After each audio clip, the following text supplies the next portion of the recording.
Good morning. I want to thank Greg Walden for joining us and for his work addressing the public and all the work they do in that committee. Our number one priority is to keep America safe, and I want every person in this country to know that you have our undivided attention here in Congress. We've been working hand in hand with the White House for quite a few months, preparing for the coronavirus. Unfortunately, China was not as opening to the world as we needed, or as honest in the approach as we began. The one thing I would like to know how seriously we take this and what we've been doing. You know, John Hopkins has a recent study that says the U.S. is the most prepared nation to handle a health crisis. I think you can see that. I also want to show how we've been preparing this long before this ever came to fruition. Not sure if you have that graph, but let me give you some numbers. Since 2015, we have made strategic investments in America's key health resources.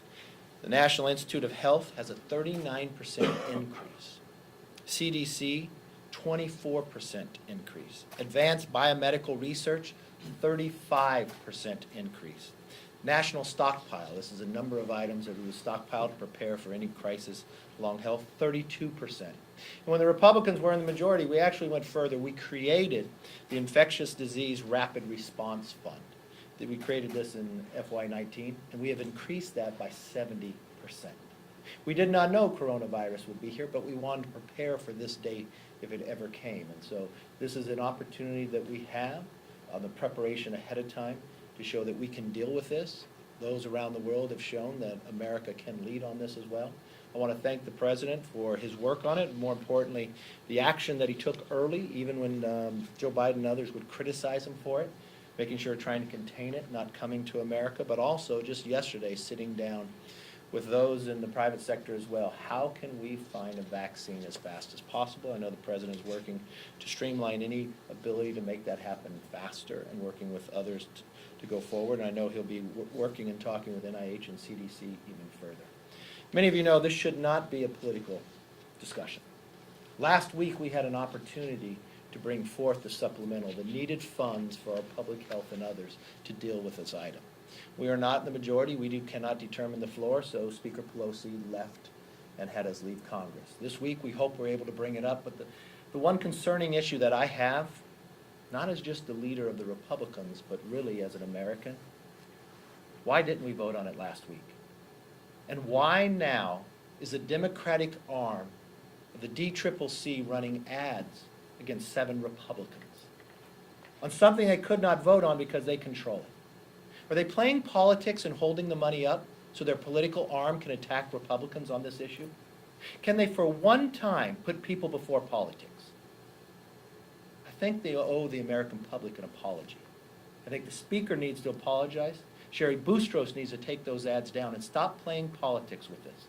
America is nervous. We've been preparing for years in advance, and we've got to make sure we have all the needed resources there. So bring the bill to the floor. You've seen Republicans in every single meeting trying to work through this to get this done now.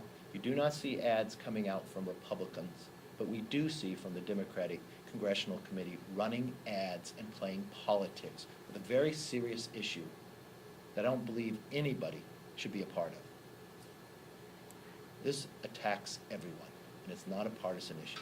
With that, open it up for questions. Yes, sir. There's a meeting that the Speaker has scheduled with the big 4 leaders on coronavirus. What is the concern in this building if things were to get bad, where all 4 leaders have to be on the same page about admitting people to the building, maybe limiting congressional schedules, tours, public galleries? There were some steps that were taken in 1918.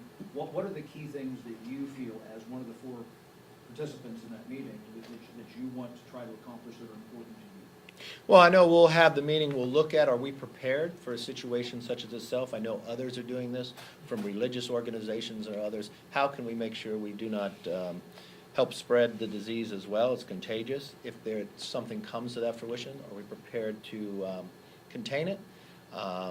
Deal with it where we have a lot of public going through every single day. Is there a screening process and others? So I'll wait forward to see that meeting and see if we have a complete schedule of what needs to be done. Can you speak and maybe explain to the viewers why the institution of Congress, with members coming and going, flying all the time, visitors in and out of the building all the time, tourists in and out of the building all the time, why this facility is potentially right for exposure with something like. Well, this facility may be a little different, but similar to a lot of places in the country. There's people from all around the country coming here every single day. This is a contagious disease. This is something that can multiply and go rapidly. You have interaction. So are we prepared in that situation? Fortunately, in America, we've been preparing ahead of time. We don't have the cases like China and others, but we've been trying to contain it outside. Unfortunately, China was not forthcoming like they should have been if they would have allowed our scientists and our doctors in early. We learn something new about this disease every single day, this virus. And, you know, some people are contagious with no signs we're finding. And as we learn more, we'll take the appropriate measures that are needed for any body of places that have numerous people entering. Yes? A number of members in your conference have expressed some concerns over the deal that the administration struck with the Taliban. And I was wondering if you shared any of those concerns or... Well, a number of those members now can go down and read it down in the SCIF, and that was one recommendation we had to all the members. I first would want to know all the details before someone makes an opinion about it. Yes? So can you tell us about the policies that you say the Democrats are trying to get into the coronavirus funding bill? And is this the last thing that stands in the way of an agreement? Well, this agreement should have been taken care of last week.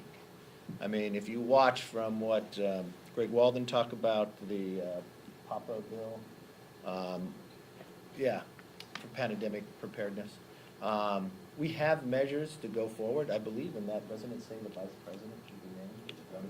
Yeah, we have the bioterrorism process as well. We have the appropriators meeting. I know a number of requests by the Democrats were to actually try to implement H.R. 3.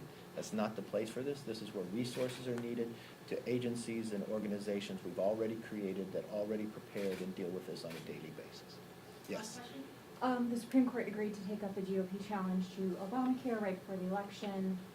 Does the GOP have any plans to take another stab at showing what your alternative would be if protections for people with pre-existing conditions are gutted? And do you have any concerns whatsoever about this impacting, especially House races, given the exit polling we saw and the results in 2018 on healthcare? The courts will make whatever decision based on the constitutionality, but I'll be very clear that Republicans will always protect pre-existing conditions. We have voted for pre-existing conditions a number of times. You watched a number of our bills that come forward with it, and we will always protect pre-existing conditions. Just as we look today with the health care, you saw what we were able to do when we were in the majority, of increasing the funding to NIH and CDC. And what that means is more cures in the future. If you watch the bills that have come out of Greg Walden's committee as well, Cures Act and others, that we've been able to deal with making our country safer, more healthier in the process, you will find that we'll be very prepared. Why should voters trust that if Republicans do win back the House that they would be able to pass? Well, an I think the alternative real given question you to aren't voters able to right now legislate? is you've got more than half of the majority in this Congress that is not just supporting but co-sponsoring Medicare for all. They want to remove your ability to private health insurance. Right now, when you have a fear for the coronavirus, they think government should run it. They want more than 180 million Americans would lose their health insurance. That's what I'd be most afraid of right now. And you've got a Republican Party standing here defending pre-existing conditions while they're removing your health insurance. That's the fear that we have right before us. Thank you.